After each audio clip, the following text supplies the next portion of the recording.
This is Brother Michael Diamond with Brother Peter Diamond, giving you a new radio program in this early September. People have asked us to do some radio programs more often, so we want to give some updates on what we've been involved with and some other issues. One thing that I've been doing recently is calling various, quote, traditionalist priests and asking them about the Catholic faith, and particularly a heresy of Benedict XVI. And the conversations are quite revealing, because as soon as I begin to speak with them or ask them a question, and before they even realize who I am, they're basically willing to drop me, hang up on me. They're not interested in trying to change my mind. As soon as it is clear to them that I'm posing a question that they're not comfortable answering or talking about because they don't know how to answer it, or it's a theological issue they don't care about, they're basically ready to hang up the phone or drop the conversation. And it is so clear, and it's become even more clear, that with basically all the traditionalist priests and religious, almost all of them, the only thing that they care about is dressing up in robes and having a status and being called Father.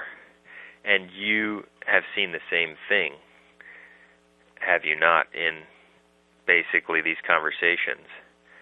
Well, quite honestly, I believe that most people who join religious communities, even so-called traditional Catholic communities, just go in for this, quote, status of feeling like they're religious. It's not so much about whether they're really standing for the truth. It's about whether this group is looked upon with favor and with a good status. Do they have a good status? Are they able to dress up in something that makes people think that there's something? And I think that's what a lot of people, when they go into the seminary, when they want to become priests and eventually become priests, that's all they care about. They just want to be called, as you said, Father. They want the status of it. And unfortunately, that's what most lay people out there also are only interested in, just going to a place that has some kind of proper status in their own mind and going to someone who's dressed up in a way that makes them feel Catholic. Instead of actually being Catholic and really standing for the truth, it's about feeling holy rather than actually being holy. For example, I will call them up and ask them, are you aware that Benedict XVI rejects Vatican Council I? And in almost every case, they begin to ask me questions about who I am and why am I calling, as if it's just extremely unusual and uncharitable, and basically threatening to call up and ask a theological question. The only questions they're really interested in answering are, "Oh, Father, would you bless me?" Or, "Oh, Father, would you bless this?" And it really reminds me of Matthew chapter 23, verse 7, where Jesus is rebuking the Pharisees, and he says, in verse 6, he says, "And they love the first places at feasts, and the first chairs in the synagogues, and salutations in the marketplace, and to be called by men Rabbi." And you could throw the word Father in there. That these priests, they love to be called Father, they love to have the title, they love to play the part. That's what they care about. But the substance of the faith, they don't care at all, because when I would ask them the question, some of them would say, well, he doesn't believe that, and then I would prove that he does by various facts. And they would have no answer, say, well, I don't have that in front of me, goodbye, or I don't know about that, I don't agree, or goodbye. No interest to try to even change my mind, to try to investigate it further. And it's really this huge elephant in the room that Benedict XVI denies the whole Catholic faith, but even if we focus in on Vatican I, in which he's denying the papacy by teaching that the Orthodox are in the Church. And these priests claim to stand for the papacy, so it's a complete mockery of the Catholic faith that they can claim to be priests in union with the papacy and not even care that the man that they regard as a pope thinks the Orthodox are part of the Church. And when I talk to them, it's so obvious they couldn't basically care less. And so it's a monumental fraud, and in talking to them recently, it made it even more clear just how much of a fraud it is. And all they care about is status. And you were saying that when you spoke to them, and you would say to them, I can prove to you that even Lefebvre himself believed that people that live and practice false religions and die in those false religions can be saved, no matter what religion they practice. They say, no, it's out of context, he doesn't say that. And then you were saying that as soon as you try to bring up the actual book that has the pages that prove this, they don't want to hear it, they want to stop the conversation. They say this isn't proper to do it in this forum. And you say to yourself, okay, how do you even ever ask a theological question to any of these guys? They won't answer your questions. It's like you're calling up and threatening them that you're going to, like, kill them or something by asking them some simple theological question what their particular position is on the issue. That it's something you should never, ever ask. And I spoke with two seminarians, one priest, and the first seminarian, when I brought up the fact that the Society of St. Pius X believes souls can be saved in non-Catholic religions, said, I think that's very uncharitable of you to take that out of context the way you have. So he immediately falsely presumes that I've taken it out of context when, in fact, that's their position. And when I tried to offer him the evidence, I believe he just basically wasn't interested and hung up. And then another seminarian I spoke with said that they don't believe that, not at all, and then I started to give him the facts, and basically wasn't interested, and the conversation ended. But what's so interesting is they have these seminarians flocking to their buildings from all over the world. They're just teeming with seminarians who don't care one bit about the Catholic faith, who don't have a clue that their own group's books teach that souls can be saved in any religion. It's just a huge fraud, and again, it gets back to externals, dressing up in robes. That's what the people who enter their seminaries care about. And that's why when they send out petitions for donations, no matter who it is, that's what impresses the people. If you've got some kind of big building or, in their eyes, proper building, dressing up in habits or in cassocks and their pictures of it, it doesn't, for most of the people that even donate and support or claim to be Catholic, claim to be traditional Catholic, they never even would think of what does this group believe about X, Y, and Z. Do they believe even Jesus Christ is necessary? Do they even believe the Catholic faith is necessary? Those are the furthest questions from the mind of people, and it's the very reason that people continue to go to these places. They continue to support them.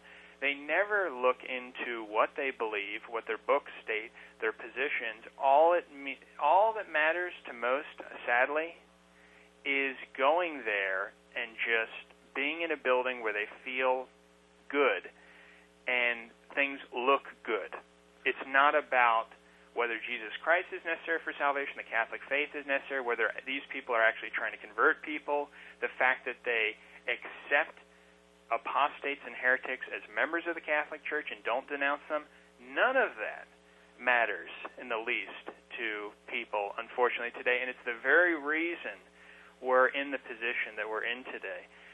And that's why things are going down the drain, and that's why things were going down the drain even before Vatican II, because people weren't trying to aggressively convert non-Catholics to the Catholic faith. People didn't care about the Catholic faith. They didn't believe that it was necessary to be a Catholic to be saved, and that's why all of this was able to happen after Vatican II, because things were crumbling before Vatican II. And I realized, and we realized, that they were heretical, these groups, obviously, and didn't believe in the authentic faith. But in speaking to more of them, it became even more clear to me what motivates them, because I'm talking to these guys, and I'm asking them, are you aware that he rejects Vatican I? He teaches that the Eastern Orthodox are in the Church. It's a well-documented fact. They have no answer for that. They just basically say, well, I'm not aware of that, or I don't have the facts. And then I'm saying that, don't you care about that, or what's your response to this? And they basically hang up or don't care. And I'm saying, well, if they don't care about the fact that their own, quote, Pope denies the papacy by teaching that people who deny the papacy are in the Church, what motivates them? And in talking to them, it became clear what motivates them is being hailed as rabbi, being hailed as father, dressing up in robes, having the status, and that's what motivates basically all the traditional priests that hold heresies. Being part of a certain group. That's why, like you were saying, that when you would try to talk to them and just get a little bit of time to speak about these issues, they just said, I think I have to go, Maybe someone can call you back. Oh, the seminarians, yes. When I would begin to talk to them about the faith, they didn't care about what I was saying. And it's interesting, one of the seminarians, when I was hitting him with facts that he didn't care about and couldn't answer, he basically asked me more about who we were, and I told him we had a website, and I gave him the website. And he was like, so you don't have a church? And I pointed out we have a monastery. And that was what he was interested in. He was more interested in whether we have a setup. A proper external right, structure. Not the facts I was giving him. And so that's why people flock to these groups as religious and or priests. It's not about the faith, it's about status. And it's also, in regard to the laity, the reason that they go to these churches, it's about community, it's about having a spiritual feeling, it's about friendship in almost every case. So it's really a monumental deception. It really is. And see, that's why people don't support the faith, because they don't care about it.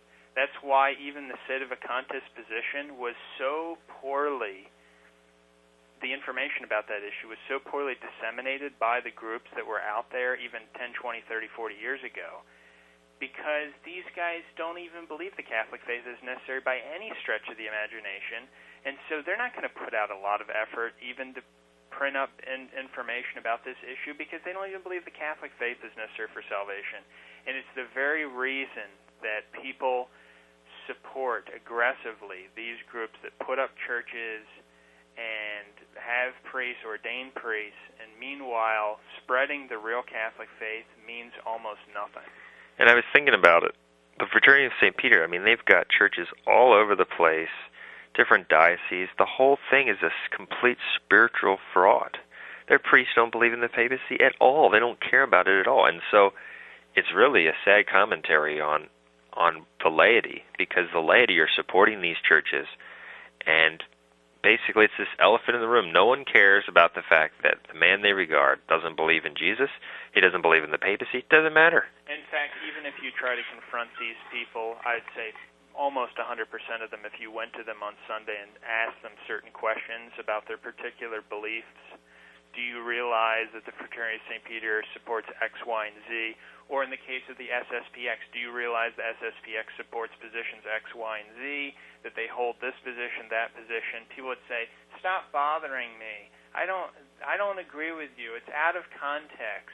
They don't believe that. And when you call these priests up and you begin to ask them, and in a matter-of-fact, charitable fashion, are you aware that he holds that these people are in the church, that he denies Vatican I, they act as if you're prideful, as if you're uncharitable. It's so outrageous. It's so upside down. It's an outrage. And so the fraud of those groups, and the same kind of thing would apply to the sedevacantist priests who deny the salvation dogma, who believe Jews, Buddhists, Hindus can be saved. They're in it mainly for status, for being hailed as father, for wearing robes. That's really because they don't believe Jesus is necessary. And you were saying, actually, when you called a lot of these places, that you could barely even get someone to pick up the phone. That's another thing, that they have all kinds of chapels, all kinds of employees, secretaries, and with the Fraternity of St. Peter, it's hard to get someone on the phone. I mean, yet if you call our monastery, you get someone answering almost 24 hours a day. Yeah, and speaking about that issue, the next thing that I wanted to mention was actually some of the stats, for example. We've been running different national radio ads on some of the largest radio networks in the country, and just between June 30th and July 30th, or actually June 25th to July 24th, we received 2,654 phone calls from the United States, in the United States alone, and we had 1,714 of the $5 small packages ordered. And so, and someone would say, wow, you're getting, pretty good amount of calls and so forth, and we could get even a lot more of these calls throughout the day, picking up these calls, taking these orders from people that are giving them at least a basic introductory package of information to get them up to speed as to what's going on. And we can get out a lot more of these things. And the reason why we had so many calls, because we were running ads and so forth, is because of the financial assistance that we've been receiving from people, and we certainly appreciate those who are putting out the effort to send us donations, but we need not only more donations, but larger donations from those who can and have the financial wherewithal to send them, because that is the biggest obstacle, really, or one of the biggest, to getting this information out to a larger number of people who have never heard of our information, have never heard of us, have never seen our website, have never seen any of the DVDs or books that we've put out. It will give them an opportunity to come to the knowledge of the full truth of what's going on. And so we really need to get this information out even more aggressively. Advertising, we are through internet advertising, radio ads, printing up this information, sending out these packages. So if you care about the salvation of souls, and the only way to save souls is by getting them the real authentic Catholic faith, and the only place that you're going to find the full authentic Catholic faith, at least promoting an organization, the full authentic Catholic faith, is our organization. And so that's why we need people to aggressively support us, especially considering the signs of the times that we can see with the economy collapsing. Now the post office saying that they may shut down unless they get a $5.5 billion grant by the end of September, that they're going to shut down for the entire winter, which may be the complete collapse, cause the complete collapse of the economy. Not that it's not collapsing already, but it may be sort of the final nail in the coffin for the U.S. economy, and who knows what we might see. We're already seeing across the country roving bands of people that are attacking people, gangs and so forth. And we know that the conspiracy wants to create another false flag operation in the near future. And the only way that that's not going to happen is divine intervention. They definitely plan to put it into place, and it was interesting, some of the information that's out there that shows how, for example, in Israel now, over the last few months, Israel has been conducting joint drills with the U.S. to protect the country of Israel from missile attacks from probably Iran, they think. And so they've been holding these drills.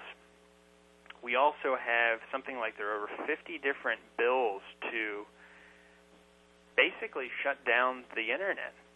Over the last couple of years, over 50 different bills to shut down the current Internet, move to an Internet 2, ban all kinds of non-approved websites. In fact, just today, there's a guy who puts out information on earthquakes, and maybe some of these are, man-made earthquakes, and has alternative information, has something like 35,000 subscribers, or maybe more than that.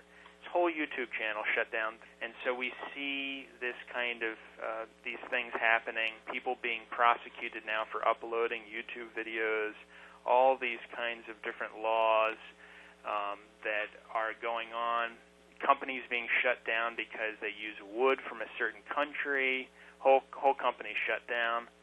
And so we can see the signs of the times and what's going on. I really believe the people who talk about the year 2012 and that will it end in 2012 is that it doesn't have to necessarily end in 2012, or the economy, or you don't have to have some major crisis in 2012, but I personally believe that the conspiracy and the international bankers may try to capitalize on the paranoia and hysteria about the year 2012, that they may try to collapse the U.S. economy, maybe the whole world economy, by or in 2012, because they think probably that most people might be willing to go forward into either North American Union, one world economic situation, whatever, because they think it's just part of the signs of the times, it's part of the fulfillment of prophecy, etc. I really think that the window of time is short, and so that's why people need to ramp up the efforts to get this information out to people. We've put in roughly $1 million into this apostolate, printing things up, advertising over just the last few years.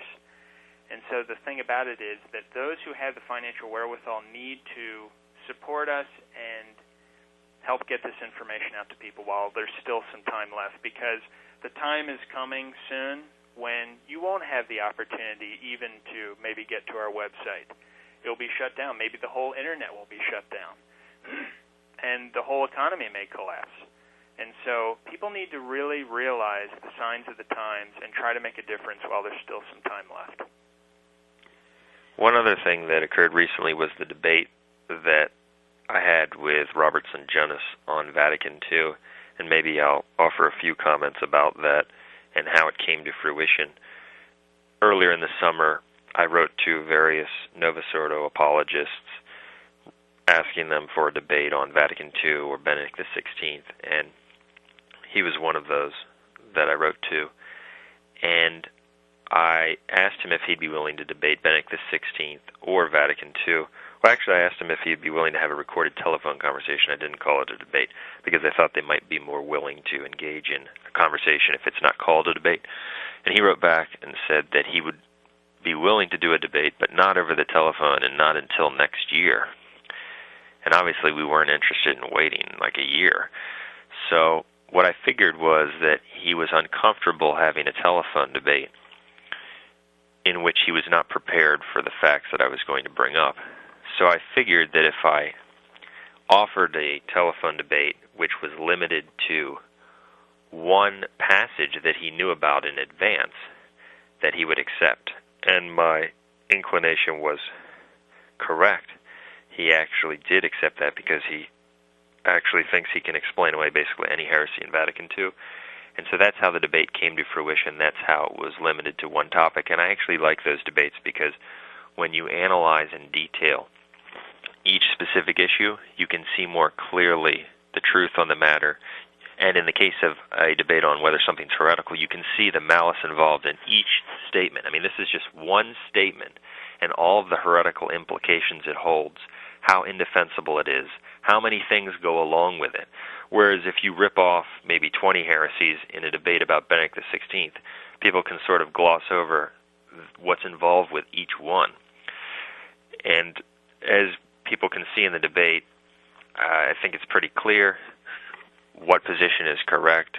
And I want to also mention that it's interesting in the debate when I began to bring up early on, in basically my second session, 3 or 4 minutes in, that his own anti-pope, Benedict XVI, has made numerous statements admitting that Vatican II teaches exactly what I'm saying, esteem for Islam.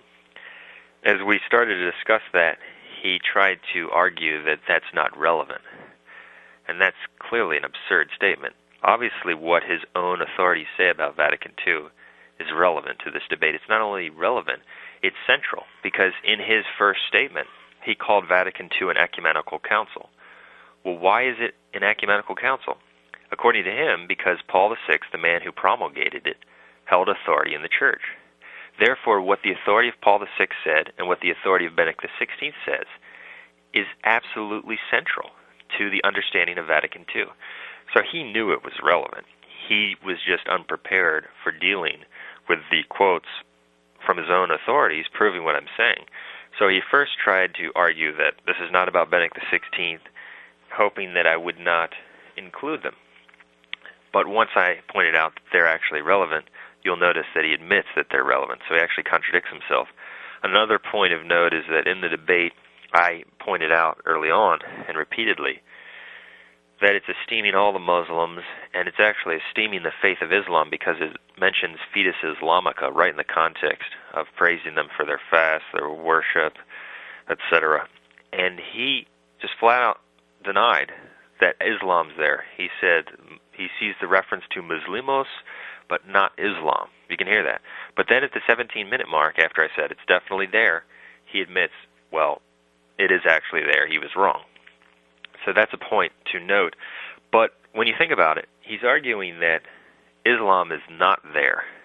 Well, what does that imply? That implies that if it is there, that what I'm saying is correct, that it's esteeming all the Muslims and the faith of Islam, their religious practices, etc., in context. And that's why he was originally arguing, well, I don't see Islam there.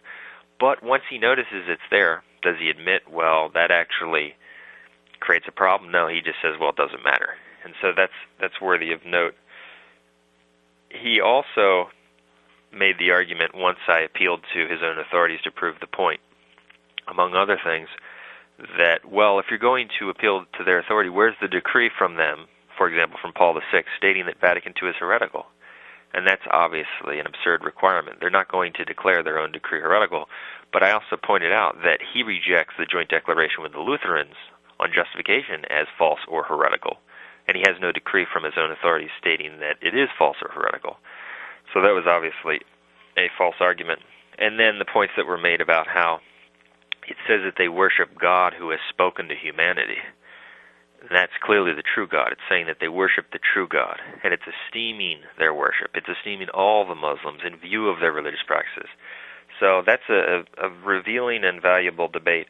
But I think that it really shows how absurd the position he and others who would agree with that position is, that they're going to have to put themselves at variance with statement after statement of their own anti-popes, what the statement clearly indicates in context, all the things that have flowed out of Vatican II as a result not of a misinterpretation, but of what it actually says. And so it just really demonstrates how false and heretical and fraudulent Vatican II is, and the whole sect. And there are many other passages we could get into. And just a side issue, one thing that I found interesting in dealing with him is that he mentioned in his email exchanges with you, he was calling you Brother Peter, Brother Peter, Brother Peter, and yet during the debate he called you Peter Diamond, Peter twice. Well, yes, that's a whole nother area, the personal hypocrisy, and I'm glad you mentioned that. And before I get into that, I will say that I'm glad the debate was cordial. We stuck to the issues. We got it done. So that was good, and who knows, maybe there'll be another one in the future like that. But in getting this debate arranged, he also said the only way he would do it is if I observed etiquette that he deemed proper. And he says, I don't like your style, whereas like in some of the debates we've had, we condemn people and insult them. Well, you'll notice that I've had cordial debates. We've had cordial debates. We've also had debates that are feisty. It really depends on the argumentation launched by the other side, and so we can do it both ways. But the bottom line is, I pointed out in response that you demand a certain etiquette, but you've had debates in which you call your opponent, you accuse your opponent of being guilty of demagoguery. He also said to his opponent, you can't put your faith in Christ. How is that not insulting? And he basically didn't have any real response to that. So basically, he can launch insults, but if anyone throws what he deems to be an insult, he's going to quit. And in fact, he said that if I insulted him, he would hang up the phone on me. And that obviously didn't become an issue because we stuck to the facts and we got it done. But and also, one other thing is that in your exchanges, you asked him, how do you want to be addressed, Bob or Robert? And he said, I like Robert. And so you called him Robert over and over and over again. And he was calling you in the e-exchanges Brother Peter, and yet when it came to the debate, he didn't even have to say Brother Peter or Peter to you, but of course when he addressed you, he calls you Peter, not Brother Peter. Well, that's a good point. That one of the things I pointed out in the emails leading up to the debate as an inconsistency in his position on this issue is, in his emails he was originally calling me Peter, and I said, well, you're against insults and you want to uphold this proper etiquette. Why do you call me Peter? When you call me Peter instead of Brother Peter, you're implying that my claim to be a religious is false. That's obviously insulting, that it's spiritually fraudulent. And he said, well, good point. And then after that, in the emails, he started calling me Brother Peter, because otherwise it's not consistent with the etiquette he requires. But when we got to the debate, as you just mentioned, he called me Peter, maybe because he didn't like how the argumentation was going. And he didn't even have to. He could have just could have just spoken and said what he wanted to say. And so it's an interesting illustration of how these guys who act as if they're charitable aren't charitable. Their charity's false. And And so those are some of the interesting. Oh, another thing I wanted to mention is, and it really applies to all of the Novus Ordo apologists, he doesn't even believe anti-Catholic Protestants are heretics. I mean, when you think about that, that is mind-boggling. They believe that people who attack the Catholic faith or reject the faith their whole lives aren't even heretics. But he says we're heretics. And yet, and also just going back to the Fraternity of St. Peter and SSPX, when you asked an SSPX priest, was Ted Kennedy, who has supported gay, quote, marriage, is totally pro-abortion, was he a Catholic? And he said because he was baptized, he was a Catholic. He may have been a bad Catholic, he may have been a scandalous Catholic, but he was still a Catholic. There you go. Yes, and it's so revealing. But the only way you could get a debate with one of these guys was that you give him the passage in advance, you limit it to one passage. But even on that, I think it was quite revealing. And actually, as I was saying earlier, those debates can even be better because you can dig into the issue. You can see just how wicked and evil each particular statement is, and the consequences of it. Because once they say they esteem the Muslims corporately in view of their worship, then everything you're seeing flows out of that. It's just logical consequence. If they're to be esteemed, if their worship is esteemed, if Fides Islamica is to be esteemed in context, then obviously their worship is true. Obviously that this is not something that's an abomination. And so it's a very revealing debate, and we've been sending it around to some Novus Ordo people in the hopes that it would make them realize what's going on. And we could debate. I mean, there are about 7 to 10 passages that I could have picked that are equally indefensible. There are many other heresies, but there are about maybe 7 to 10 that are on a certain level where you can really dig in and just show how utterly heretical it is. And that was one of them. And just switching topics, some of you have now heard we put up recently this Vatican Lutheran agreement on the Reformation that's coming up. This was put out August 30th, 2011. It says, according to the Vatican official on ecumenism, the Church and the World Lutheran Federation are preparing a joint declaration on the Reformation in view of the 500th anniversary of Martin Luther's 95 Theses. Cardinal Kurt Koch, president of the Pontifical Council for Promoting Christian Unity, announced this in an interview. And then they say, blah, blah, blah, that Benedict XVI wants his September 22nd to 25th trip to Germany to have an ecumenical focus. The Catholic Lutheran document will, quote, analyze the Reformation in light of 2,000 years of Christianity. And it says, quote, the joint commemoration of this anniversary could be the occasion for a mutual mea culpa, the report suggested. For Cardinal Koch, quote, a common purification of memory is necessary. During his trip to Germany, Benedict XVI will visit the city where Luther carried out part of his studies, and it goes on and on and on. He's going to have a meeting with the Jews, the Muslims. What else is he doing here? Members of the schismatic, quote, Orthodox Church. And this is really going to probably be something. I mean, visiting Luther's places, he's going to be probably commemorating the guy as if he were some saint of the church. And then, of course, the following month, he'll be going to Assisi, and in the recent Heresy of the Week, the most recent Heresy of the Week, you can see Benedict XVI talking about the upcoming event of Assisi, and he says, quote, this is on his address, June 28, 2011, to the delegation of the, quote, Orthodox Ecumenical Patriarchate of Constantinople.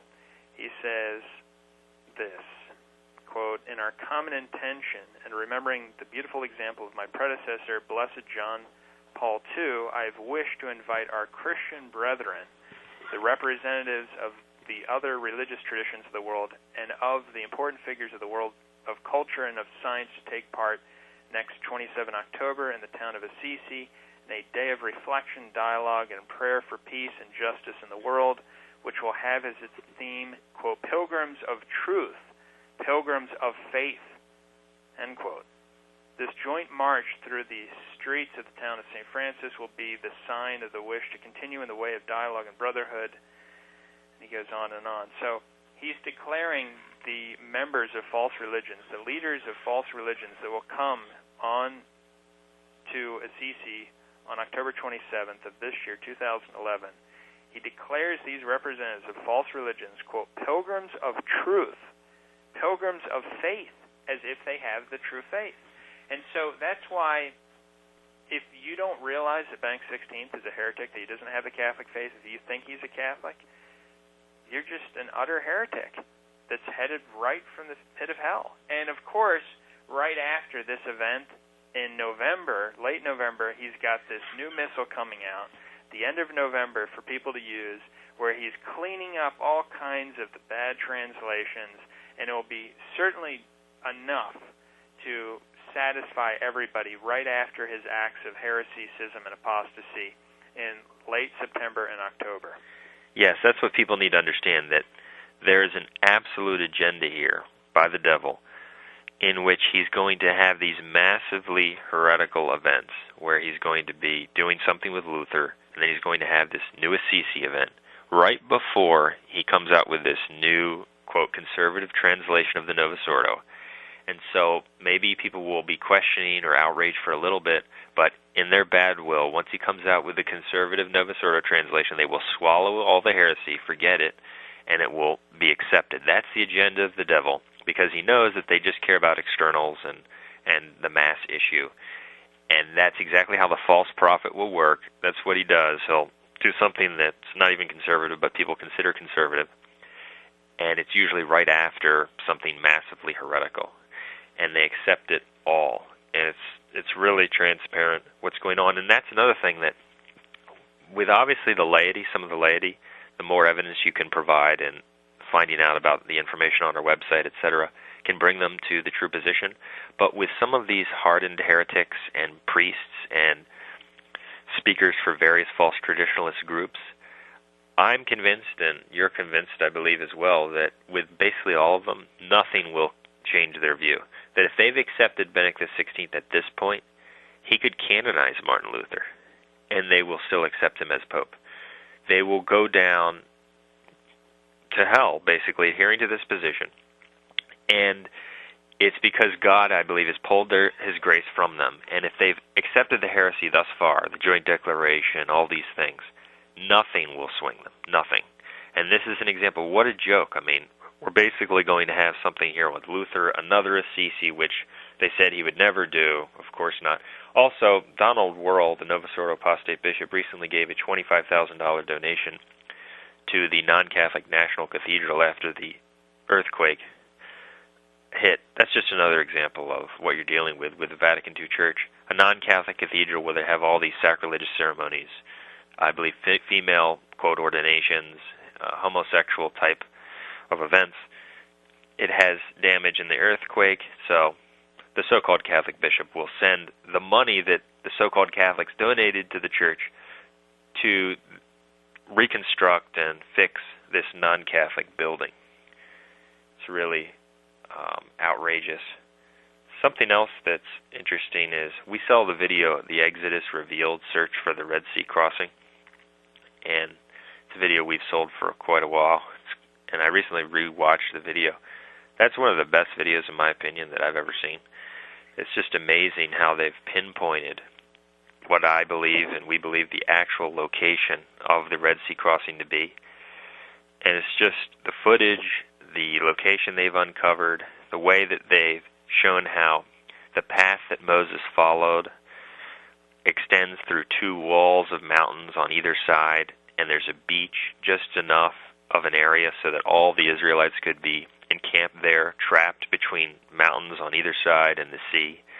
And that when they've shown satellite imagery of the sea floor, in this area of the Red Sea, the sea floor is just high enough where the beach extends, so that if the water were miraculously removed, they could walk across it. But if you move maybe shortly to the left or not very far to the right, the seafloor extends into an underwater canyon, like a mile deep, so you couldn't walk across the seafloor even if the water were miraculously removed. So the seafloor is just high enough in the area where the beach extends so that they could all walk across it. And they've got all this on the video. It's as if God arranged it in advance that this would be the area he would work the miracle. It's just an amazing video. And, of course, they show at the bottom of the sea the chariot wheels covered in coral, and so you see the actual footage that proves that that's the place that the event actually happened.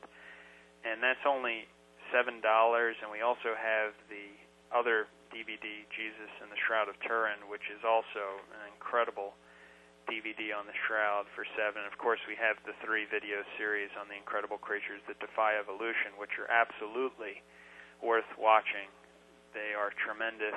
They are $15 a piece. We wish we could have gotten them for a cheaper price. We would have sold them for a cheaper price. And then, of course, we have the DVD that he was talking about. But in addition to those DVDs, we have the DVD Unlocking the Mysteries of Life, the DVD The Privileged Planet, and the final one, A Case for Creator. And those are only $3 for each one of those. And those would be highly recommended. So if you don't have much money, those are definitely worth getting. And we encourage people to get that.